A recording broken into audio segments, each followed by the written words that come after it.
ಎಲ್ರಿಗೂ ನಮಸ್ಕಾರ. ನನ್ನ ಹೆಸರು ಶಿಲ್ಪಾ ಕಾಮತ್ ಅಂತ. ಗೌರಿ ಕಲ್ಯಾಣದಲ್ಲಿ ಗೌರಿ ಪಾತ್ರನ ಮಾಡ್ತಾ ಇದ್ದೀನಿ. ಸೊ ನನಗೆ ಫ್ಯಾಮಿಲಿ ಅಂದರೆ ತುಂಬ ಮುಖ್ಯ. ಫ್ಯಾಮಿಲಿ ಸಂತೋಷನೇ ನನ್ನ ಸಂತೋಷ. ನಮ್ಮ ಅಮ್ಮಂಗೆ ನಾವು 3 ಜನ ಹೆಣ್ಮಕ್ಳು. ಸೊ ಅವ್ರಿಗೆ ನಾವು ಶ್ರೀಮಂತರ ಮನೆಗೆ ಸೊಸೆಯಾಗಿ ಹೋಗಬೇಕು ಅನ್ನೋದು ಆಸೆ. ಆದರೆ ನನಗೆ ಅವ್ನ ಗುಣ ಚೆನ್ನಾಗಿರಬೇಕು, ಅವ್ನ ಮನಸ್ಸು ಚೆನ್ನಾಗಿರಬೇಕು, ದುಡ್ಡೇ ಎಲ್ಲ ಅಲ್ಲ ಅಂತ ನನ್ನ ಅನಿಸಿಕೆ. ಸೊ ಅಮ್ಮಂಗೆ ಕನ್ವಿನ್ಸ್ ಮಾಡೋಕ್ಕೆ ತುಂಬ ಪ್ರಯತ್ನ ಪಡ್ತಾ ಇದ್ದೀನಿ. ಸೊ ಅದೇನಾಗುತ್ತೆ ಅಂತ ನೀವು ಸೀರಿಯಲ್ ಮೂಲಕನೇ ನೋಡಬೇಕು. ಸೊ ಇದು ನನ್ನ ಪರಿಚಯ.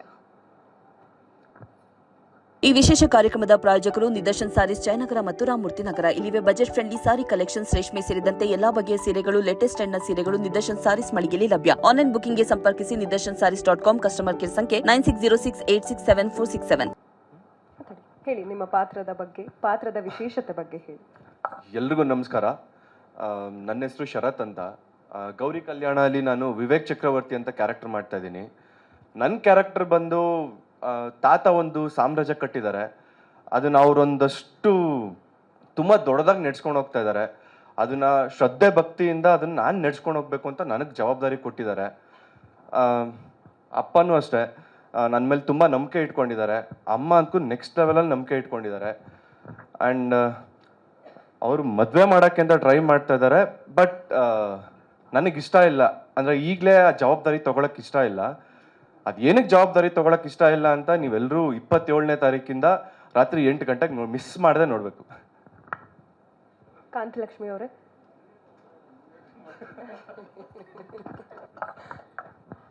ಎಲ್ರಿಗೂ ನಮಸ್ಕಾರ. ನನ್ನ ಹೆಸರು ದಿವ್ಯಾ ಅಂತ. ಗೌರಿ ಕಲ್ಯಾಣ ಧಾರಾವಾಹಿಯಲ್ಲಿ ನಾನು ಕಾಂತಲಕ್ಷ್ಮಿ ಅನ್ನೋ ಪಾತ್ರ ಮಾಡ್ತಾ ಇದ್ದೀನಿ. ಮೊದಲನೇದಾಗಿ ನನ್ನ ಪ್ರೊಡಕ್ಷನ್ ಹೌಸ್ ಅವ್ರಿಗೆ ಮತ್ತು ಚಾನಲ್ ಅವ್ರಿಗೆ ನಾನು ಎಷ್ಟು ಥ್ಯಾಂಕ್ಸ್ ಹೇಳಿದರೂ ಸಾಲದು. ನಾನು ಯಾವಾಗಲೂ ಚಿರಋಣಿ ಆಗಿರ್ತೀನಿ. ಯಾಕಂದರೆ ಕಾಂತಲಕ್ಷ್ಮಿ ಅನ್ನೋ ಪಾತ್ರ ಈ ಹಿಂದೆ ನನ್ನ ಕೆರಿಯರಲ್ಲಿ ನಾನು ಮಾಡದೇ ಇರೋವಂಥ ಪಾತ್ರ, ತುಂಬ ವಿಭಿನ್ನವಾದ ಪಾತ್ರ ಆ್ಯಂಡ್ ತುಂಬ ವೇರಿಯೇಷನ್ಸ್ ಇರೋವಂಥ ಪಾತ್ರ. ಸೊ ನನ್ನ ಮೇಲೆ ನಂಬಿಕೆ ಇಟ್ಟು ಈ ಪಾತ್ರನ ನನಗೆ ಕೊಟ್ಟಿದ್ದಕ್ಕೆ ನಾನು ತುಂಬ ಥ್ಯಾಂಕ್ಸ್ ಹೇಳ್ತೀನಿ. ಆ್ಯಂಡ್ ನೀವು ಪ್ರೋಮೋ ನೋಡಿದ್ರಿ. ನನಗೆ 3 ಜನ ಹೆಣ್ಮಕ್ಳು. 3 ಜನ ಹೆಣ್ಮಕ್ಳು ಒಂದು ಶ್ರೀಮಂತರ ಮನೆಗೆ ಸೊಸೆಯಾಗಿ ಕಳಿಸ್ಬೇಕು ಅನ್ನೋದೇ ನನ್ನ ಪಾತ್ರದ ಉದ್ದೇಶ. ಆ ನಿಟ್ಟಿನಲ್ಲೇ ಈ ಪಾತ್ರ ಪ್ರಯಾಣ ಮಾಡ್ತಾ ಇರತ್ತೆ. ಅಫ್ಕೋರ್ಸ್ ನನ್ನ ಗಂಡ ಇದಕ್ಕೆ ಅಬ್ಜೆಕ್ಟ್ ಮಾಡ್ತಾರೆ. ನನ್ನ 2ನೇ ಮಗಳು ಮತ್ತು ನನ್ನ ಕೊನೆ ಮಗಳು ಇದು ಇಷ್ಟಪಡೋದಿಲ್ಲ. ಬಟ್ ಅವ್ರು ಇಷ್ಟ ಇಲ್ದಿದ್ರು ನನ್ನ ಹಠನ ನಾನು ಮುಂದುವರಿಸ್ಕೊಂಡು ಹೇಗೆ ನಾನು ಅದರಲ್ಲಿ ಜಯಗಳಿಸ್ತೀನಿ ಅನ್ನೋದೇ ನನ್ನ ಪಾತ್ರದ ಸಾರಾಂಶ. ಶಾಂತವೀರಣ್ಣ ಅವರೇ, ನೀವು. ನಮಸ್ಕಾರ. ನನ್ನ ಹೆಸರು ಅಶೋಕ್ ಕುಮಾರ್, ಜಂಬೆ ಅಶೋಕ್ ಅಂತ ಗುರುತಿಸ್ತಾರೆ. ಈ ಧಾರಾವಾಹಿನಲ್ಲಿ ನಾನು ಶಾಂತವೀರಣ್ಣ ಅನ್ನೋ ಪಾತ್ರ ಮಾಡ್ತಾಯಿದ್ದೀನಿ. ಇವನು ವೀರಣ್ಣ ಬಹಳ ಸಾದಾ ಸೀದಾ ಮನುಷ್ಯ. ಅನುಕೂಲಕ್ಕಿಂತ ಆದರ್ಶನೇ ಮುಖ್ಯ ಅಂತ ಬದುಕಿರುವಂಥವನು. ಮುದ್ದಾದ 3 ಜನ ಹೆಣ್ಮಕ್ಳು. ಹೆಂಡತಿ ಸಹ ಒಳ್ಳೆಯವಳೆ. ಆದರೆ ಅವಳ ಜೀವನದಲ್ಲಿ ನಡೆದಂಥ ಒಂದು ಘಟನೆಯಿಂದ ಈ ಥರ ನಿರ್ಧಾರ ತಗೊಂಡು ನನ್ನ 3 ಜನ ಹೆಣ್ಮಕ್ಕಳನ್ನ ಏನಾದರೂ ಆಗಲಿ, ಅದು ಸುಳ್ಳು ಹೇಳ್ತೀನೋ, ಕಳ್ತನ ಮಾಡ್ತೀನೋ, ಏನು ಮಾಡ್ತೀನೋ, ಇವರನ್ನು ಶ್ರೀಮಂತರ ಮನೆಗೆ ಸೊಸೆಯಂದಿರನ್ನಾಗಿ ಕಳಿಸ್ಬೇಕು ಅಂತ ಡಿಸೈಡ್ ಮಾಡಿಬಿಟ್ಟಿದ್ದಾಳೆ. ಸೊ ಅವಳ ನನ್ನ ನಡುವೆ ಈ ಕಾರಣಕ್ಕೆ ಸಾಕಷ್ಟು ಚರ್ಚೆಗಳಾಗ್ತಾ ಇರುತ್ತೆ. ಅವಳು ತಪ್ಪು ಮಾಡಿದಾಗ ತಿದ್ದೋ ಪ್ರಯತ್ನ ಮಾಡ್ತೀನಿ. ಲಕ್ಕಿಲಿ ನನ್ನ 2 ಹೆಣ್ಮಕ್ಳು ನನ್ನ ಜೊತೆ ಇದ್ದಾರೆ. ದೊಡ್ಡ ಮಗಳನ್ನು ಹೇಗೋ ಕನ್ವಿನ್ಸ್ ಮಾಡಿ ಬುಟ್ಟಿಗೆ ಹಾಕೊಂಡ್ಬಿಟ್ಟಿದ್ದಾಳೆ. ಅವಳು ನನ್ನ ಮಾತು ಕೇಳ್ತಾ ಇಲ್ಲ. ಅಮ್ಮ ಮಗಳು ಒಂದಾಗ್ಬಿಟ್ಟಿದ್ದಾರೆ.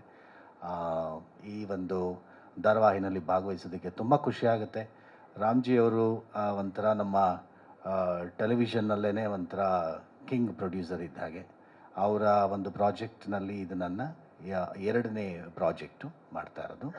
ಒಳ್ಳೆ ಟೀಮು, ಹೊಸ ಟೀಮು, ತುಂಬ ಜನ ಗೊತ್ತಿರೋವಂಥರಿದ್ದಾರೆ, ತುಂಬ ಜನ ಯಂಗ್ಸ್ಟರ್ಸ್ಗಳಿದ್ದಾರೆ. ಇವ್ರ ಜೊತೆ ಕೆಲಸ ಮಾಡೋದಕ್ಕೆ ತುಂಬ ಇಂಟ್ರೆಸ್ಟಿಂಗ್ ಆಗಿದೆ. Thank you so much. ದಯವಿಟ್ಟು ನೋಡಿ ಆಶೀರ್ವದಿಸಿ. ಮೋನಿಕಾ ಅವರೇ, ನೀವು ನಿಮ್ಮ ಪಾತ್ರ ಪರಿಚಯ ಮಾಡಿಕೊಡಿ. ಎಲ್ರಿಗೂ ನಮಸ್ಕಾರ. ನನ್ನ ಹೆಸರು ಮೋನಿಕಾ. ನನ್ನ ಪಾತ್ರ ಹೇಗೆ ಅಂದರೆ, ಅಮ್ಮನ ಮುದ್ದಿನ ಮಗಳು.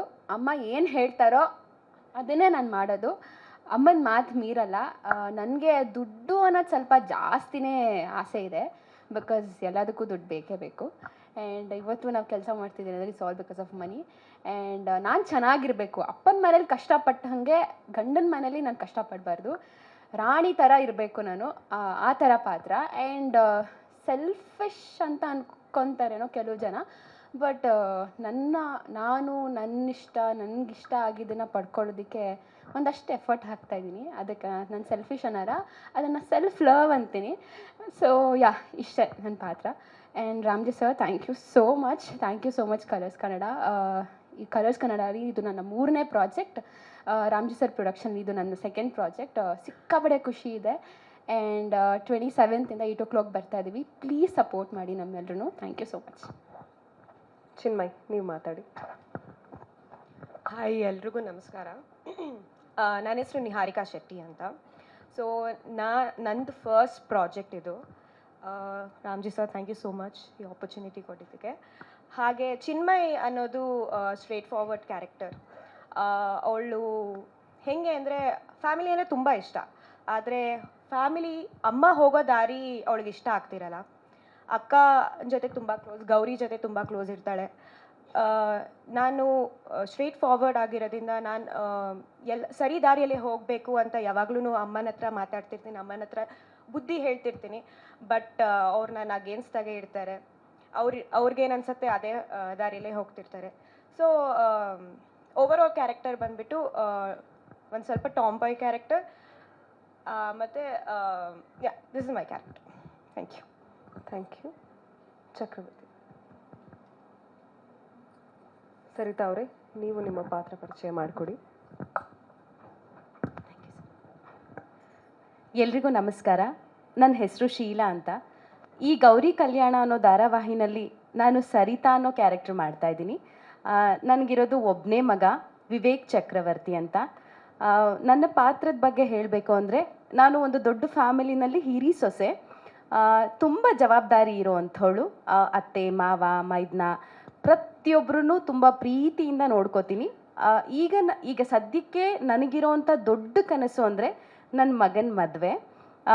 ಸೊ ನನ್ನ ಮಗನ ಮದುವೆದೇ ನನಗೆ ದೊಡ್ಡ ಕನಸು. ನನ್ನ ಮಗನ ಮದುವೆನ ಹೀಗೆ ಮಾಡಬೇಕು, ಹಾಗೆ ಮಾಡಬೇಕು, ಮತ್ತು ನನಗೆ ಸೊಸೆಯಾಗಿ ಬರೋಳು ಹೀಗೆ ಇರಬೇಕು ಅಂತ ನಾನು 1000 ಕನಸುಗಳನ್ನ ಕಟ್ಕೊಂಡಿದ್ದೀನಿ. ನನ್ನ ಮಗನ ಹೆಂಡತಿ ಹೇಗಪ್ಪ ಇರಬೇಕು ಅಂದರೆ, ಅವರು ಸಹ ದೊಡ್ಡ ಫ್ಯಾಮಿಲಿಯಿಂದ ಬಂದಿರಬೇಕು, ರಿಚ್ ಆಗಿರಬೇಕು ನಮ್ಮ ಥರನೇ. ಆಮೇಲೆ ಅದ್ರ ಜೊತೆಗೆ ಒಳ್ಳೆ ಸಂಪ್ರದಾಯ ಇರಬೇಕು. ಯಾಕೆ ರಿಚ್ ಫ್ಯಾಮಿಲಿಯಿಂದ ಬರಬೇಕು ಅಂತ ನಾನು ಹೇಳ್ತಿದ್ದೀನಿ ಅಂದರೆ, ಹಾಗಂತ ಬಡವ್ರ ವಿರೋಧಿ ನಾನಲ್ಲ. ಈಗ ಬಡವ್ರಿಗೆ ಸಡನ್ನಾಗಿ ಶ್ರೀಮಂತಿಕೆ ಕೊಟ್ಟರೆ ಅದನ್ನು ಅನುಭವಿಸೋದಕ್ಕೂ ಬರಲ್ಲ. ಈಗ ಬಡವರಿಗೆ ಜಾಸ್ತಿ ದುಡ್ಡು ಕೊಟ್ಟರೆ ಅದನ್ನು ಹೇಗೆ ಖರ್ಚು ಮಾಡಬೇಕು ಅನ್ನೋ ಜ್ಞಾನ ಇರಲ್ಲ. ಅದೇ ಥರ ಶ್ರೀಮಂತರ ಮನೆಯಿಂದ ಬಂದರೆ ಹೇಗೆ ಹ್ಯಾಂಡಲ್ ಮಾಡಬೇಕು ನಮ್ಮ ಫ್ಯಾಮಿಲಿನ ಅನ್ನೋದು ಗೊತ್ತಿರುತ್ತೆ ಅನ್ನೋ ಕಾರಣಕ್ಕೆ ಶ್ರೀಮಂತರ ಮನೆ ಸೊಸೆನೇ, ಹೆಣ್ಣುಮಗಳೇ ನಮ್ಮ ಮನೆಗೆ ಸೊಸೆಯಾಗಿ ಬರಬೇಕು ಅನ್ನೋದು ನನ್ನ ಕನಸು. ನೋಡೋಣ ನನ್ನ ಕನಸು ಎಷ್ಟು ಮಟ್ಟಿಗೆ ಈಡೇರುತ್ತೆ ಅಂತ. ಹಾಗೆ ನಾನು ಇಲ್ಲಿ ಕಲರ್ಸ್ ಕನ್ನಡಗೆ ಹಾಗೂ ರಾಮ್ಜಿ ಸರ್ಗೆ ಥ್ಯಾಂಕ್ ಯು ಹೇಳೋದಕ್ಕೆ ಇಷ್ಟಪಡ್ತೀನಿ. ಯಾಕೆ ಅಂದರೆ ನಾನು ETV ಕನ್ನಡ ಇದ್ದಾಗಿಂದನೂ ಇಲ್ಲಿ ಕೆಲಸ ಮಾಡ್ತಾಯಿದ್ದೀನಿ. ತುಂಬ ವರ್ಷ ನಾನು ಬಣ್ಣ ಹಚ್ಚಿರಲಿಲ್ಲ. ಆಗ ನನಗೆ ಕರೆದು ಕೆಲಸ ಕೊಟ್ಟಿದ್ದೆ ಮತ್ತೆ ಕಲರ್ಸ್ ಕನ್ನಡ. ನಾನು 8 ವರ್ಷದ ನಂತರ ಕಮ್ ಬ್ಯಾಕ್ ಮಾಡೋದಕ್ಕೆ ಕಲರ್ಸ್ ಕನ್ನಡ ನಂಗೆ ತುಂಬ ಹೆಲ್ಪ್ ಮಾಡಿದೆ. Thank you so much. ಹಾಗೆ ರಾಮ್ಜಿ ಸರು ಇಂಥ ಒಂದು ದೊಡ್ಡ ಜವಾಬ್ದಾರಿನ ಸರಿತಾ ಅನ್ನೋ ಕ್ಯಾರೆಕ್ಟರ್ ಮೂಲಕ ನನಗೆ ಕೊಟ್ಟಿದ್ದಾರೆ. ನಾನು ಅವ್ರ ನಂಬಿಕೆನ ಉಳಿಸ್ಕೊತೀನಿ. Thank you so much sir. Thank you ಎಲ್ರಿಗೂ. Thank you. ಚಂಚಲ ಅವರೇ, ನೀವು ಮಾತಾಡಿ. Very good morning to everyone. ನನ್ನ ಹೆಸರು ಸಾಯಿ ಜ್ಯೋತಿ ಅಂತ. ಈ ಒಂದು ಪ್ರಾಜೆಕ್ಟಲ್ಲಿ ನಾನು ಚಂಚಲ ಅನ್ನೋ ಒಂದು ಕ್ಯಾರೆಕ್ಟರ್ನ ಪ್ಲೇ ಮಾಡ್ತಿದ್ದೀನಿ. ಒಂದು ಸಣ್ಣದಾಗಿ ಬ್ರೀಫಿಂಗ್ ಕೊಡಬೇಕು ಅಂದರೆ ನನ್ನ ಕ್ಯಾರೆಕ್ಟರ್ ಬಗ್ಗೆ, ನಾನು ಒಂದು ಖಳನಾಯಕಿಯಾಗಿ ಈ ಒಂದು ಪಾತ್ರನ ನಿಭಾಯಿಸ್ತಾ ಇದ್ದೀನಿ. ಈ ಪಾತ್ರಕ್ಕೆ ಪವರ್, ಅಥಾರಿಟಿ ಅನ್ನೋದು ತುಂಬ ಆಸೆ ಇದೆ. ಆ್ಯಂಡ್ ದೀನಬಂಧು ಫ್ಯಾಮಿಲಿಯ ಏಕೈಕ ಮಗಳಾಗಿ ಈ ಎಲ್ಲ ಒಂದು ಪವರ್ನ ನಾನು ನನ್ನ ಒಂದು ಕಂಟ್ರೋಲಿಗೆ ತೊಗೊಬೇಕು ಅನ್ನುವಂಥ ತುಂಬ ಒಂದು ಆಸೆ ಇದೆ. ಆ್ಯಂಡ್ ಪ್ಲಸ್ ನನ್ನ ಮಗನಾದ ಅನಿಕೇತ್ನ ವಿವೇಕ್ ಜಾಗದಲ್ಲಿ ಕೂರಿಸ್ಬೇಕು ಅಂತ ಅನ್ನೋದು ಒಂದು ಏಕೈಕ ಗೋಲ್ ಆಗಿದೆ. And so this character is basically a negative character that I am playing. And ಒಂದು ತಾಯಿಯಾಗಿ ಮಗ ಈ ಒಂದು ನಂಬರ್ 1 ಸ್ಥಾನಕ್ಕೆ ಬರಬೇಕು ಅಂತ ಅನ್ನೋದು ತಪ್ಪಲ್ಲ ಅನ್ನೋದು ನನ್ನ ಅನಿಸಿಕೆ. And going with that instincts. And thank you all who have come here. Thank you. Chakravarthi ಅವರೇ, ನಿಮ್ಮ ಪಾತ್ರದ ಬಗ್ಗೆ ಹೇಳಬೇಕು ಅಂತ ಕೇಳಿ.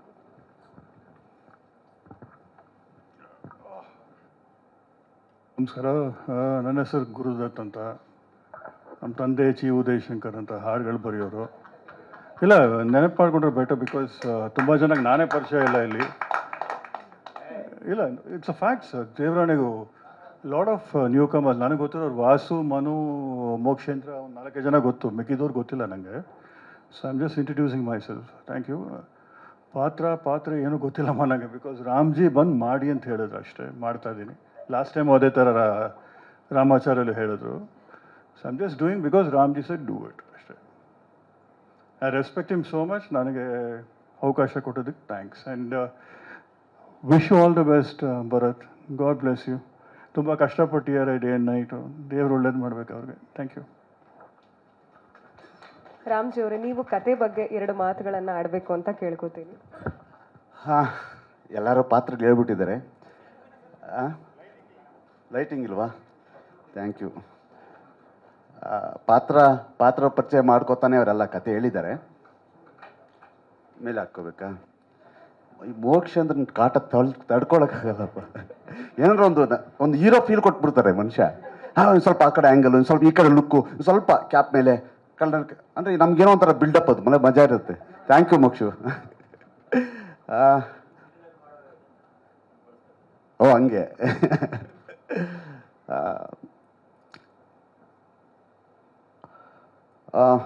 ಕತೆ ಬದುಕು ಅನಿವಾರ್ಯವಾದಾಗ ಭಾವನೆಗಳಿಗೆ ಬೆಲೆ ಇರಲ್ಲ ಅಂತಾರೆ. ಬದುಕು ಅನಿವಾರ್ಯವಾದಾಗ ಭಾವನೆಗಳಿಗೆ ಬೆಲೆ ಇರಲ್ಲ, ಭಾವನೆಗಳು ಸತ್ತೋಗ್ತವೆ ಅಂತಾರೆ. ಪ್ರತಿಯೊಬ್ಬರ ಬದುಕಲ್ಲೂ ಮೌಲ್ಯಗಳ ಅವಶ್ಯಕತೆಯ ಮೌಲ್ಯಗಳ ಅಂತ ಬಂದಾಗ ಯಾವುದನ್ನು ಚೂಸ್ ಮಾಡ್ಕೋತಾರೆ. ಕೆಲವರು ಮೌಲ್ಯಗಳನ್ನ ಚೂಸ್ ಮಾಡ್ಕೋತಾರೆ, ಅದಕ್ಕೆ ಸ್ಟಿಕಾನ್ ಆಗಿರ್ತಾರೆ. ಕೆಲವರು ಬದುಕಬೇಕು, ನಾನು ಹೀಗೆ ಬದುಕಬೇಕು, ಮೌಲ್ಯಗಳು ಹೋದ್ರೂ ಪರವಾಗಿಲ್ಲ ಅಂತಿರ್ತಾರೆ. ಎಲ್ಲ ಸೊಸೈಟಿಯಲ್ಲಿ ಇರೋಂಥ ಕ್ಯಾರೆಕ್ಟರ್ಗಳೇ.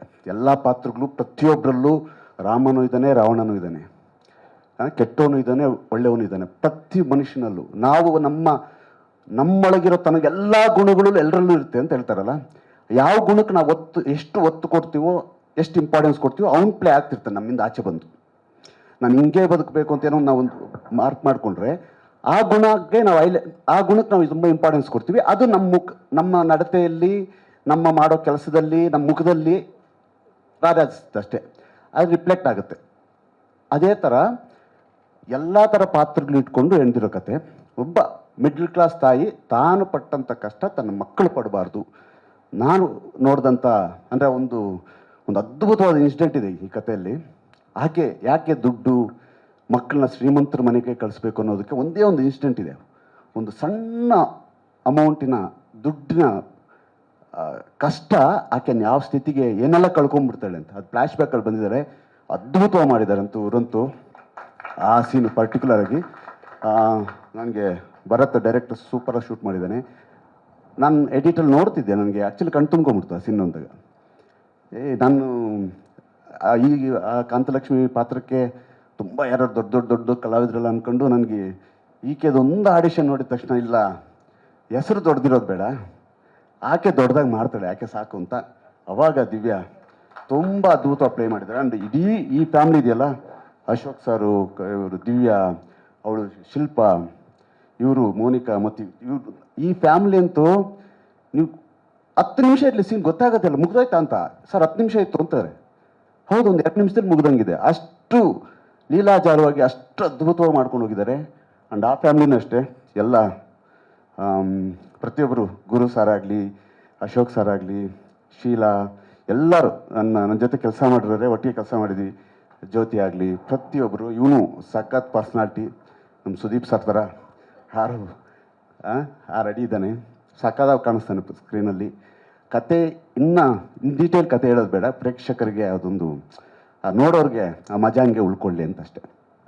Thank you sir. ಭರತ್ ಅವರೇ, ನೀವು 2 ಮಾತಾಡಿ.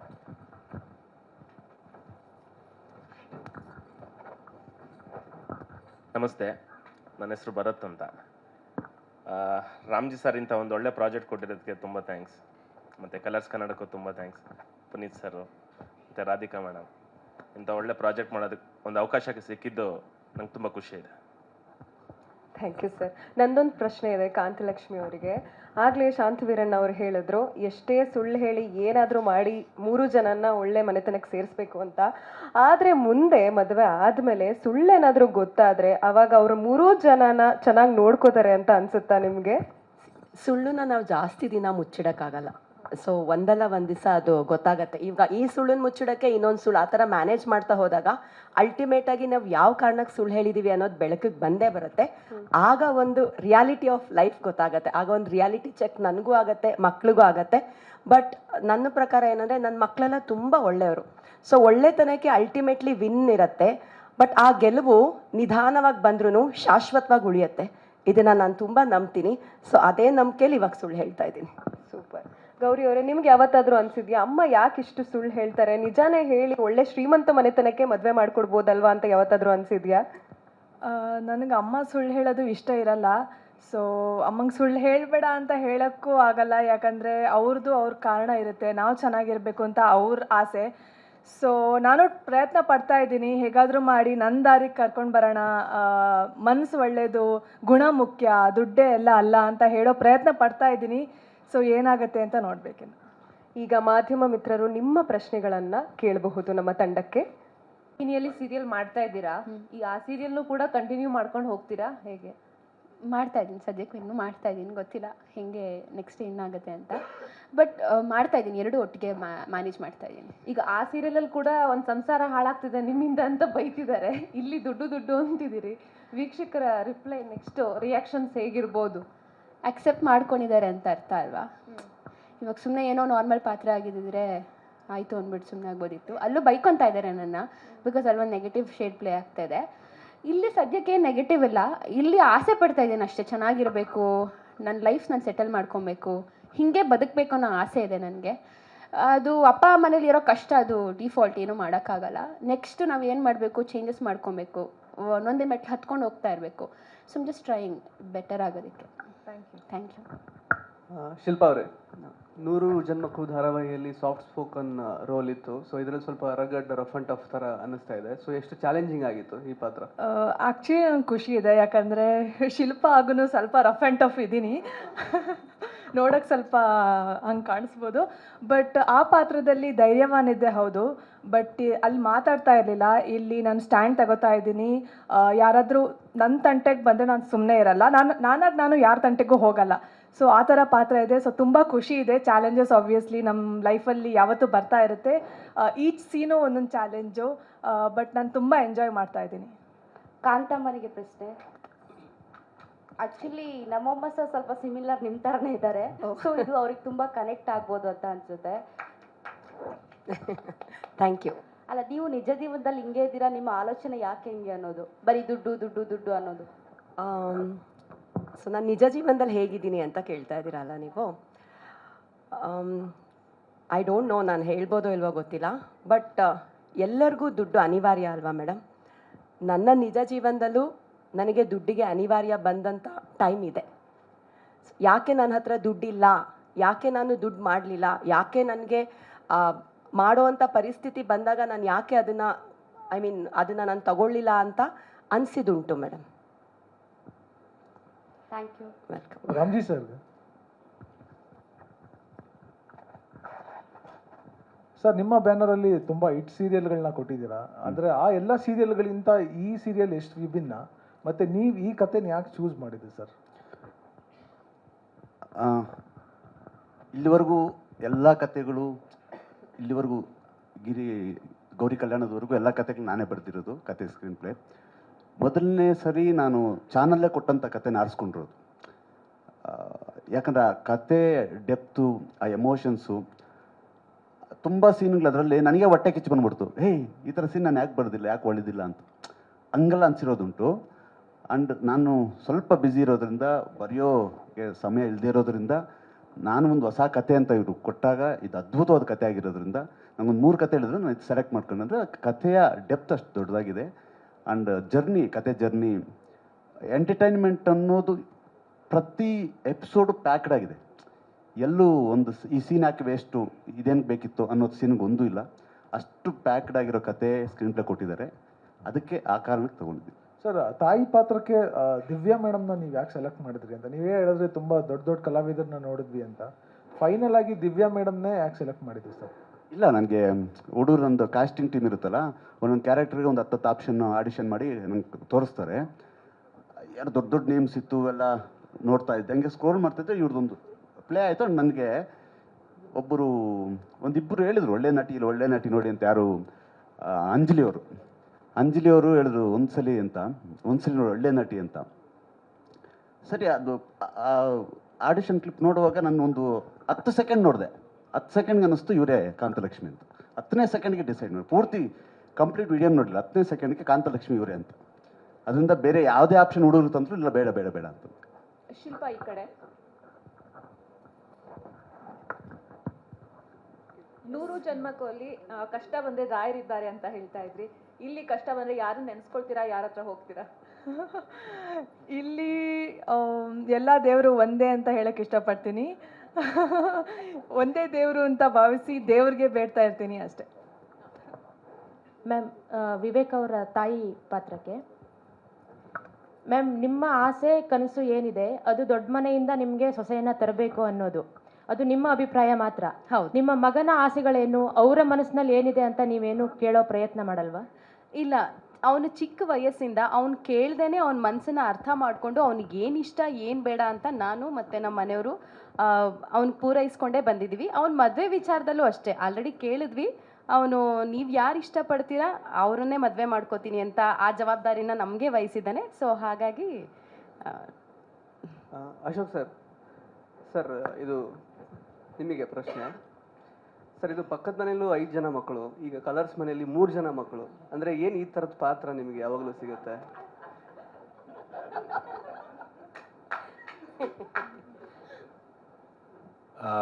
ಒಂಥರ ಬಹುಶಃ ಈ ಪ್ರಶ್ನೆ ನನಗೂ ಕಾಡ್ತಿರುತ್ತೆ. ಅಂದರೆ ಒಬ್ಬ ಕಲಾವಿದನಾಗಿ ಬೇರೆ ಬೇರೆ ಪಾತ್ರಗಳನ್ನು ನಿರ್ವಹಿಸಬೇಕು ಅಂತ ನಿಜವಾಗ್ಲೂ ಆಸೆ ಇರುತ್ತೆ. ನಾನು ಸಾಕಷ್ಟು ರಂಗಭೂಮಿನಲ್ಲಿ ಕೆಲಸ ಮಾಡಿ ಬಂದಿರೋದ್ರಿಂದ ಟೆಲಿವಿಷನಲ್ಲಿ ಒಂಚೂರು ಹಂಗೆ ಬ್ರ್ಯಾಂಡ್ ಮಾಡಿದ್ದಾರೆ ಅಂತ ಅನಿಸುತ್ತೆ. ಬಟ್ ಜನ ಹಾಗೆ ನೋಡೋದಕ್ಕೆ ಒಬ್ಬ ಕಲಾವಿದನ ಆಸೆ ಪಡ್ತಾರೆ ಅಂದರೆ ಅಂಥ ಪಾತ್ರ ಮಾಡೋದ್ರಲ್ಲೇನು ತಪ್ಪಿಲ್ಲ ಅಂತ ಅನಿಸುತ್ತೆ. ಸೊ ಹಾಗಾಗಿ ಮತ್ತು ನನಗೆ ಮಕ್ಕಳು ಕಂಡ್ರೆ ತುಂಬ ಪ್ರೀತಿ. ಸೊ ಒಂದೊಂದು ಸಲ ಪಾತ್ರಗಳನ್ನು ಮಾಡುವಾಗ ಒಂಥರ ತುಂಬ ಫೀಲ್ ಆಗುತ್ತೆ. ಸೊ ಬಹುಶಃ ಅದಕ್ಕೆ ಅನಿಸುತ್ತೆ. ಕಲಾವಿದನಾಗಿ ಎಷ್ಟೊಂದು ಬೇರೆ ಬೇರೆ ಥರ ಪಾತ್ರಗಳನ್ನು ಮಾಡಿದ್ದೀನಿ, ಇದನ್ನು ನಿಭಾಯಿಸ್ತೀನಿ. ಮತ್ತು ಒಂದೊಂದು ಸಲ ನಾವು ಕೇವಲ ಇಲ್ಲಿ ಪಾತ್ರಧಾರಿಗಳಷ್ಟೇ, ಸೂತ್ರಧಾರಿಗಳು ಬೇರೆ ಇರ್ತಾರೆ. ಇಂಥ ಪಾತ್ರ ಮಾಡಿ ಅಂದರೆ ಮಾಡ್ತೀವಿ, ಅದು ಸಹ ಕಲಾವಿದನ ಜವಾಬ್ದಾರಿ. Thank you sir. Ramji sir, ಪ್ರತಿಯೊಂದು ಸೀರಿಯಲಲ್ಲೂ ಹೆಣ್ಮಕ್ಕಳನ್ನೇ ಜಾಸ್ತಿ ಪ್ರಧಾನವಾಗಿ ಇಟ್ಕೊಂಡು ಮಾಡ್ತಾ ಇದ್ದೀರಾ. ಅದರಲ್ಲಿ ನಮ್ಮ ಕಿರುತೆರೆ ಇತಿಹಾಸದಲ್ಲಿ ನೀವು ಇಷ್ಟೊಂದು ಹೆಣ್ಮಕ್ಳನ್ನ ಹೈಲೈಟ್ ಮಾಡ್ತಾರೆ, ತುಂಬಾ ಇಷ್ಟ ಇದೆ. ನೀವು ಯಾವುದಾದ್ರೂ ಗಂಡು ಮಕ್ಕಳನ್ನ ರಫ್ ಆ್ಯಂಡ್ ಟಫ್ ಆಗಿ ಅಥವಾ ಗಂಡು ಮಕ್ಕಳು ಪ್ರಧಾನವಾಗಿ ಮಾಡ್ತಾ ಇರೋ ಸೀರಿಯಲ್ ಏನಾದ್ರು ಇದರಲ್ಲಿ ಇನ್ಕ್ಲೂಡ್ ಆಗಿದೆಯಾ ಅಂತ? ಇಲ್ಲ, ರಾಮಾಚಾರ್ಯ ಮಾಡಿದ್ನಲ್ಲ, ಫಸ್ಟ್ ಟೈಟ್ಲ್ ಇಟ್ಟು ರಾಮಾಚಾರ್ಯ ಮಾಡಿದ್ದು. ಆ್ಯಂಡ್ ಅಫ್ಕೋರ್ಸ್ ಹೆಣ್ಮಕ್ಳನ್ನೇ ಇಟ್ಕೊಂಡು ಯಾಕೆ ಮಾಡ್ತೀವಿ ಅಂದರೆ ಸೀರಿಯಲ್ ನೋಡೋದೇ ಹೆಣ್ಮಕ್ಳು. ಗಂಡು ಮಕ್ಕಳೆಲ್ಲ ಪಬ್ಬಲ್ಲಿ ಫ್ರೆಂಡ್ಸ್ ಜೊತೆ ಅಡ್ಡದಲ್ಲಿ ಇದ್ದು ಮಲಗೋ ಟೈಮ್ ಬರ್ತಾರೆ, ರಿಮೋಟ್ ಕೊಡೋಲ್ಲ, ಹೆಂಡತಿ ಸೀರಿಯಲ್ ನೋಡ್ತಿರ್ತಾರೆ ಅಂತ. ಗಂಡು ಮಕ್ಕಳ ಪರ್ಸೆಂಟೇಜ್ ಕಡಿಮೆ, ಹೆಣ್ಮಕ್ಳ ಪರ್ಸೆಂಟೇಜ್ ಟಿ ವಿ ನೋಡೋರು. ಅಂದರೆ ಹೆಣ್ಣು ಮಕ್ಕಳಿಗೆ ಅಂದರೆ ಗಂಡು ಮಕ್ಕಳಿಗೆ ವ್ಯಾಮೋಹಗಳು, ಆಸೆಗಳು ಕಡಿಮೆ ಇದ್ದರೆ ದೊಡ್ಡದಾಗಿರುತ್ತೆ. ಮನೆ ತೊಗೋಬೇಕು, ಸೈಟ್ ತೊಗೋಬೇಕು, ಜಮೀನು ತೊಗೋಬೇಕು ಅಂತ. ಸಣ್ಣ ಸಣ್ಣ ಆಸೆಗಳು ಪಟ್ಟು ಈಡೇರಿಸ್ಕೊಳ್ಳೋದು ಹೆಣ್ಣು ಮಕ್ಕಳು. ಆ ಸಣ್ಣ ಸಣ್ಣ ಆಸೆಗಳನ್ನ ತೋರಿಸೋದು ಸೀರಿಯಲಲ್ಲಿ.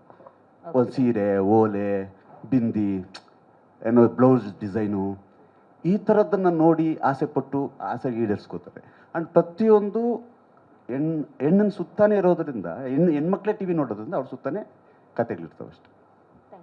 ದಿವ್ಯಾ ಅವರೇ, ಆ್ಯಕ್ಚುಲಿ ನೀವು ಎನ್ ಲಕ್ಷ್ಮೀದೇವರ ಮೊಮ್ಮಗಳು. ಯಾಕಂದರೆ ನಿಮ್ಮ ಅಜ್ಜಿ ಕೂಡ ಸ್ವಲ್ಪ ಈ ಥರದ ವರ್ಷನ್ ಬುದ್ಧಿವಂತಿಕೆ, ಮಾತು ಅದೆಲ್ಲ ಇದೆ. ಸೊ ಈ ಥರದೇ ಪಾತ್ರ ನಿಮಗೆ ಬಂದಾಗ ಏನು ನೆನಪಾಗುತ್ತೆ ನಮಗೆ? ನನಗೆ ಅಜ್ಜಿ ನೆನಪಾಗ್ತಾರೆ. ಬಿಕಾಸ್ ಅವ್ರ ಹಾದಿ, ನಡ್ಕೊಂಬಂದಿದ್ದ ಹಾದಿ, ನಮ್ಮನ್ನೆಲ್ಲ ಅವರು ಬೆಳೆಸಿದ್ದು. ಮತ್ತು ನನ್ನ ತಾಯಿ ನೆನಪಾಗ್ತಾರೆ, ತುಂಬ ನೆನಪಾಗ್ತಾರೆ. ಅವ್ರ ಜೀವನ ಹೇಗಾದರೂ ಇರಲಿ, ನನ್ನ ಮಗಳು ಚೆನ್ನಾಗಿರಬೇಕು ಅಂತ ನಮ್ಮಮ್ಮ ಪ್ರತಿದಿನ ವಿಶ್ ಮಾಡ್ತಾಯಿದ್ರು. ಪ್ರತಿದಿನ ಅವ್ರು ಅನ್ಕೋತಾಯಿದ್ರು. ಸೊ ನನ್ನ ಪಾತ್ರದಲ್ಲಿ ನಾನು ಅರ್ಧ ನಮ್ಮ ಅಜ್ಜಿ ಅರ್ಧ ನಮ್ಮ ತಾಯಿನ ಕಾಣ್ತೀನಿ ಸರ್. Thank you. ಡೈರೆಕ್ಟ್ ಇದು ಸಬ್ಜೆಕ್ಟು ಚಾನಲ್ ಕೊಟ್ಟರು ಅಂದ್ರಿ, ಅದು ರೀಮೇಕ್ ಅಂತ ಏನಾದರೂ? ಅಲ್ಲ, ಒಂದು ಐಡಿಯಾ ತೊಗೊಂಡಿದ್ದಾರೆ ಅಷ್ಟೇ. ಓಕೆ. ಒಂದು ಐಡಿಯಾ, ಯಾವುದೋ ಭಾಷೆದು ಒಂದು ಐಡಿಯಾ ತೊಗೊಂಡಿದ್ದಾರೆ. ಐಡಿಯಾನೇ ಅದ್ಭುತವಾಗಿತ್ತು. ಆ್ಯಂಡ್ ನನ್ನ ಟೀಮು ಕಾಪಿ ರಾಘು ಸರು, ಅಭಿ, ಮಣಿಕಂಠ ಎಲ್ಲ ಸೇರಿ ಸ್ಕ್ರೀನ್ ಪ್ಲೇ ಬರೆದಿದ್ದಾರೆ. ಐಡಿಯಾ ಮಾತ್ರ ಚಾನಲ್ ಕೊಟ್ಟಿದ್ದು, ಮಿಕ್ಕಿದ್ದು ಚಾನಲ್ ತಂಡ ಆ್ಯಂಡ್ ಪುನೀತ್ ಇದ್ದಾರೆ, ತುಂಬ ಇನ್ವಾಲ್ವ್ ಆಗಿ ಕಥೆಯಲ್ಲಿ ಕೂತು ನನ್ನ ಟೀಮ್ ಜೊತೆ ಕತೆ ಮಾಡಿಸ್ತಿದ್ದಾರೆ. ಬಟ್ ಅವ್ರ ಕ್ಯಾರೆಕ್ಟರ್ ಏನಿದೆ, ಆ ಥರ ತಾಯಿ ಸಾಮಾನ್ಯವಾಗಿ ನೋಡ್ತಿದ್ದವ್ರಿಗೆಲ್ಲ ಅದು ಇಂಪ್ಯಾಕ್ಟ್ ಆಗಿಬಿಟ್ರೆ ಬಹುತೇಕ ಇಂಥ ತಾಯಿಗಳು ಉಟ್ಕೊಂಡ್ರೆ ಏನಾಗೋದು ಅಂತ. ಇಂಥ ತಾಯಿಗಳು ಉಟ್ಕೊಂಡ್ಬಿಟ್ರೆ ಅಂತ ತಪ್ಪೇನಲ್ವಲ್ಲ? ಯಾಕಂದರೆ ಎಲ್ಲರೂ ಶ್ರೀಮಂತರ ಮನೆ ಹುಡುಗರನ್ನೇ ಉಡ್ಕೊಂಡು ಹೋಗ್ಬಿಟ್ರೆ ಹಿಂಗೆ ಜೀವನ ಅಂತ. ಅಲ್ಲ, ತಪ್ಪಲ್ಲ ಅಂತ ನಾನು ಹೇಳ್ತೀನಿ. ಮಗಳನ್ನ ಒಂದು ಸ್ಥಿತಿವಂತರು ಶ್ರೀಮಂತರು ಮಗನಿಗೆ ಹುಡುಗನಿಗೆ ಕೊಟ್ಟು ಮದುವೆ ಮಾಡೋದು ತಪ್ಪೇನಿದೆ? ಎಲ್ಲ ಹೆಣ್ಣು ಮಕ್ಕಳು ಅಂದರೆ ಅವಾಗ ಪ್ರತಿಯೊಬ್ಬರು ನಾನು ಚೆನ್ನಾಗಿ, ನನಗೆ ಮದುವೆ ಆಗಬೇಕು, ನನಗೆ ಹೆಣ್ಣು ಸಿಗ್ಬೇಕಾದ್ರೆ ನಾನು ಚೆನ್ನಾಗಿ ದುಡಿಬೇಕು, ಚೆನ್ನಾಗಬೇಕು ಅಂತ ಛಲಕ್ ಬೀಳ್ತಾರೆ ಅಲ್ವಾ? ಅವ್ರ ತಾಯಿ ತನ್ನ ಮಕ್ಕಳ ಇದಕ್ಕೋಸ್ಕರ. ನಿಮ್ಮ ಉದ್ದೇಶ ಒಂಥರ ಈ ಬಡವ್ರ ಮಕ್ಕಳು ಬೆಳಿಬೇಕಯ್ಯ ಅಂತಲ್ಲ, ಆ ಥರ ಆಗೋಗಿದೆ. ಹೌದು, ಕರೆಕ್ಟು. ಬಡವರು ಶ್ರೀಮಂತರಾಗ್ಲಿ ಅಂತ. ಗುರುದತ್ ಅವರ ಪಾತ್ರ ಆಯ್ಕೆ ಯಾಕಂದ್ರೆ ಅವರು ಬಹಳ ಸುಮ್ಮನೆ ಒಪ್ಕೊಂಡ್ಬಿಟ್ರೆ, ಗುರು ಅವ್ರು ಒಪ್ಕೊಂಡಿದ್ದ ಕಾರಣ ಹೇಳಿ ನಮಗೆ ಸ್ವಲ್ಪ. ಅಲ್ಲ, ನನಗೆ ಇವ್ರ ಮೇಲೆ ತುಂಬ ಪ್ರೀತಿ. ನಾನು ಇವ್ರ ಪ್ರೊಡಕ್ಷನ್ ನಾನು ಕೆಲಸ ಮಾಡಿದ್ದೆ ಒಂದು ಟೈಮಲ್ಲಿ, ಬಿಗಿನಿಂಗ್ ಡೇಸಲ್ಲಿ. ಆ್ಯಂಡ್ ಇವ್ರ ಮೇಲೆ ಬೆಲೆ ಲವ್ ನನಗೆ ಅವತ್ತಿಂದ. ಒಂದು ಈ ಮನುಷ್ಯನ ಕ್ಯಾರೆಕ್ಟ್ರೇ ಒಂಥರ, ಅಂದರೆ ಡಾನ್ ಬಂದಂಗೆ ಬರೋರು ಸೆಟ್ಟಿಗೆ. ಅದು ಐಕಾನ್, ಬ್ಲ್ಯಾಕ್ ಕಾರು ಐಕಾನ್ ಅಂತಾನೆ ಬಂದು, ತೀರ್ಥ ಅಂತೇನೋ ಯಾರೋ ಡ್ರೈವರ್ ಇದ್ದ, ಬಂದು ಇಳಿದ್ರೆ ಡಾನ್ ಥರ ಇಳಿಯೋರು. ನಾನು ನೋಡೋಕ್ಕೆ ಏನೋ ಹೆಂಗವ್ರ ಮನುಷ್ಯ ಇವರು ಅಂತ. ಅವಾಗಿದ್ದ ಒಂಥರ ಕನೆಕ್ಷನ್, ಬದುಕರಿ ಇವ್ರ ಥರ ಬದುಕಬೇಕು ಅಂತೆಲ್ಲ ಆಸೆ ಆಗೋದು ಅವಾಗ. ಆ್ಯಂಡ್ ರಾಮಾಚಾರಿ ಇದ್ದಕ್ಕಿದ್ದಂಗೆ ಒಂದ್ಸಲಿ ಫೋನ್ ಮಾಡಿದ್ರು ನನಗೆ, ಏನಕ್ಕೂ ವಿಶ್ ಮಾಡೋಕ್ಕೆ, ಖುಷಿ ಆಯಿತು ಕೇಳಿ ಅಂತ. ಅದಾದಮೇಲೆ ನೆಕ್ಸ್ಟ್ ರಾಮಾಚಾರಿ ಬರೀತಾ ಕೂತಿದ್ದಾಗ ನನ್ನ ಕಾಸ್ಟಿಂಗ್ ಸ್ವಲ್ಪ ಭಾವನಾ, ಸಿರಿ, ಒಬ್ಬ ಗಂಡ ಬೇಕಲ್ಲ, ಯಾರೋ ಒಂಥರ ಮನ್ಮಥನ್ ಥರ ಇರಬೇಕು, ಇಬ್ಬಿಬ್ಬರು ಹೆಂಡ್ತಿರು ಇಟ್ಕೊಳ್ಳೋ ಹೆಂಗಿರಬೇಕು ಅಂತ ರಪ್ಪ ಅಂತ ಕನೆಕ್ಟ್ ಆದರು. ಫೋನ್ ಮಾಡಿದೆ, ಆಫೀಸ್ಗೆ ಬಂದರು, ಕ್ಯಾರೆಕ್ಟರ್ ಕೇಳಿಲ್ಲ, ಡನ್ ಅಂತಂದರು. ಇದಕ್ಕೆ ಅದರಲ್ಲಿಬ್ಬರು, ಇದರಲ್ಲಿ ಒಬ್ಬರೇ ಅವರು. ಓಕೆ. ಆ್ಯಂಡ್ ಇದಕ್ಕೂ ಅಷ್ಟೇ ರಾಮಾಚಾರಿ ಮುಗ್ದಿತ್ತಲ್ಲ, ಇದೊಂದು ಪಾತ್ರ ರಿಚ್ ಕ್ಯಾರೆಕ್ಟ್ರು ಯಾರು ಅಂತ ನೋಡು. ಮತ್ತೆ ಸರ್ ಫೋನ್ ಮಾಡಿದೆ, ಸರ್ ಮಾಡಿ, ಅವ್ರು ಏನು ಪ್ರಶ್ನೆ ಮಾಡಿಲ್ಲ. ಸಂಬಳ ಕೂಡ ಎಷ್ಟು ಅಂತ ಕೇಳಲ್ಲ ಅವರು, ನನಗೆ ಎಷ್ಟು ಪೇಮೆಂಟ್ ಅಂತ ಕೇಳಲ್ಲ. ನಾನು ಅವ್ರು ಕೊಡ್ತಾರೆ ಗೊತ್ತು ಬಿಡು ಅಂತ. ಅಂದರೆ ಅಷ್ಟೊಂದು ಪ್ರೀತಿ ವಿಶ್ವಾಸ ಇವ್ರ ಮೇಲೆ. ನನಗೆ ಪ್ರೀತಿ ವಿಶ್ವಾಸದಿಂದ ಇವರು ಒಪ್ಕೋತಾರೆ, ನಾನು ಅವ್ರನ್ನ ಕರಿತೀನಿ. ಸರ್, ನನ್ನ ಪ್ರಶ್ನೆ ರಾಮ್ಜಿ ಅವ್ರಿಗೆ. ಸರ್, ನೀವು ಇಷ್ಟು ಸೀರಿಯಲ್ ಮಾಡಿದ್ರೆ ಅದರಲ್ಲಿ 2 ಹೀರೋಯಿನ್, ಒಬ್ಬ ಹೀರೋ ಇರ್ತಾರೆ, ಅಥವಾ ಇಬ್ಬರು ಹೀರೋ, ಒಬ್ರು ಹೀರೋಯಿನ್ ಇರ್ತಾರೆ. ಸೊ ಇದರಲ್ಲಿ 3 ಜನಕ್ಕೂ 3 ಹೀರೋಗಳಿದ್ದಾರೆ. ಇಲ್ಲಿ ಯಾರಾದರೂ ಕವಾಬ್ ಮೇ ಹಡ್ಡಿ ಥರ ಬರ್ತಾರ ನಡುವಲ್ಲಿ ಅಂತ? ಕತೆ ಹೋಗ್ತಾ ಹೋಗ್ತಾ ಬದುಕನ್ನು ತಿರುವುಗಳು ಹೇಳೋಕ್ಕಾಗಲ್ವಲ್ಲ, ಹಂಗೆ ಕತೆನೂ ಅಷ್ಟೇ. ಹೋಗ್ತಾ ಹೋಗ್ತಾ ಇನ್ನೆಲ್ಲೋ ಟರ್ನ್ ತೊಗೊಳುತ್ತೆ, ಇನ್ಯಾವುದೋ ಪಾತ್ರಕ್ಕೆ ಎಂಟ್ರಿ ಆಗ್ತಿರ್ತವೆ. ಅಂದರೆ ರೋಚಕವಾಗಿ ಒಂದು ಕತೆ ಹೇಳೋಕ್ಕೆ ಏನೇನು ಬೇಕೋ ಅದು ತಾನಾಗಿ ತಾನು ಪಡ್ಕೊಳ್ಳುತ್ತೆ. ಅಂದರೆ ಯಾವುದು ಬಲವಂತವಾಗಿ ಪಿಟ್ ಮಾಡೋವಂಥದ್ದಲ್ಲ, ಸಹಜವಾಗಿ. ಎಷ್ಟೋ ಸಲ ಒಂದು ಅದ್ಭುತವಾದ ಕಂಟೆಂಟ್ ಬಂದಾಗ ಕೂಡ ತಲೆಗೆ ಬರೆಯೋಕೆ ಹೋಗಲ್ಲ, ಯಾಕಂದರೆ ಈ ಜರ್ನಿಗೆ ಡಿಸ್ಟರ್ಬ್ ಆಗ್ತಿದೆ ಅಂತ. ಅದು ಪಡ್ಕೊಳ್ಳುತ್ತೆ, ಅದು ತಗೊಳುತ್ತೆ. ಇದು ಎಪಿಸೋಡು ಸೋಮವಾರದಿಂದ ಯಾವ ಮಂಗಳವಾರ ಅಂತ ಹಾಕಿದ್ದಲ್ಲ ಇದು? ಅದೊಂದು ಫಸ್ಟ್ ಟೈಮ್ ಮಂಗಳವಾರಕ್ಕೆ ಹೋಗಿದೆ. ಸೋಮವಾರದಿಂದ ಹೌದು, ಶುಕ್ರವಾರ, ಶನಿವಾರ, ಭಾನುವಾರ ಅನುಬಂಧ ಅವಾರ್ಡ್ಸ್ ಟೆಲಿಕಾಸ್ಟ್ ಆಗ್ತಿದೆ. ಶನಿವಾರ, ಭಾನುವಾರ, ಸೋಮವಾರ. ಮಂಗಳವಾರದಿಂದ ಅಂದರೆ ಒಂದು ಚೇಂಜ್ ಮಾಡೋಣ, ಯಾಕೆ ಸೋಮವಾರದಿಂದನೇ ಬರಬೇಕು, ಮಂಗಳವಾರದಿಂದ ಯಾಕೆ ಬರಬಾರ್ದು, ಒಂದು ಎಕ್ಸ್ಪೆರಿಮೆಂಟ್ ಮಾಡೋಣ ಅಂತ. ಅದು ಮಂಗಳ ಕಾರ್ಯ, ಅದು ಮಂಗಳವಾರ. ಎಸ್, ಎಕ್ಸಾಕ್ಟ್ಲಿ ಅಂತ ಒಳ್ಳೆ ಮಾತು ಹೇಳಿದ್ರಿ. ಸರ್, ರಾಮ್ಜಿ ಸರ್, ಹೀರೋ ಸರ್ಗೆ ಕ್ವಶನ್. ಆಯಿತು, ನಾನು ಹೀರೋ ಅಲ್ಲಮ್ಮ, ಅವರು. ರಾಮ್ಜಿ ಸರ್ ಎಲ್ಲ ಮೈಕ್ ಕೊಡಿ ಅವ್ರಿಗೆ ಅಂತ. ಸರ್, ನಿಮಗೆ ರಾಮ್ಜಿ ಸರ್ ಹೇಳಿದ್ರು ನೀವು ಸುದೀಪ್ ಸರ್ ಥರ ಹೈಟ್ ಇದ್ದೀರಾ ಅಂತ. ಯಾರು ನಿಮಗೆ ಸೀರಿಯಲ್ ಎಲ್ಲ ಮಾಡೋಕ್ಕೆ ಇನ್ಸ್ಪಿರೇಷನ್ ಅನ್ನೋದು? ಮ್ಯಾಮ್, ನಾನು ತುಂಬ ಚಿಕ್ಕವನಿಂದನೂ ಇಂಡಸ್ಟ್ರಿಗೆ ಬರಬೇಕು ಅಂತ ಆಸೆ ಇತ್ತು. ಬಟ್ ಇನ್ಸ್ಪಿರೇಷನ್ ಅಂದರೆ ತುಂಬ ಜನ ಇದ್ದಾರೆ ಇಂಡಸ್ಟ್ರಿಯಲ್ಲಿ, ಎಲ್ಲರೂ ಇನ್ಸ್ಪಿರೇಷನ್ ಆಗ್ತಾರೆ ನನಗೆ. ಸುದೀಪ್ ಸರ್ ಏನಾದ್ರು ಫಾಲೋ ಅಪ್ ಮಾಡ್ತೀರಾ ಸರ್ ನೀವು? ರಾಮ್ಜಿ ಸರ್ ತುಂಬಾ ನಿಮ್ಮನ್ನ ತುಂಬ ಮಾಡ್ತೀನಿ, ಅವ್ರ ಇಂಟರ್ವ್ಯೂ ಪ್ರತಿಯೊಂದು ನೋಡ್ತೀನಿ ನಾನು. Thank you sir.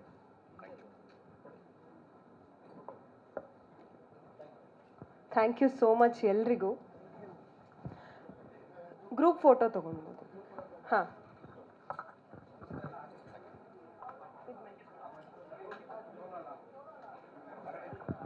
ಗಂಟೆಗೆ, ಪವಿತ್ರ ಬಂಧನ ಸೋಮವಾರದಿಂದ ಶುಕ್ರವಾರ 10 ಗಂಟೆಗೆ ತಪ್ಪದೇ ನೋಡಬೇಕು ಅಂತ ಕೇಳ್ಕೊತೀನಿ.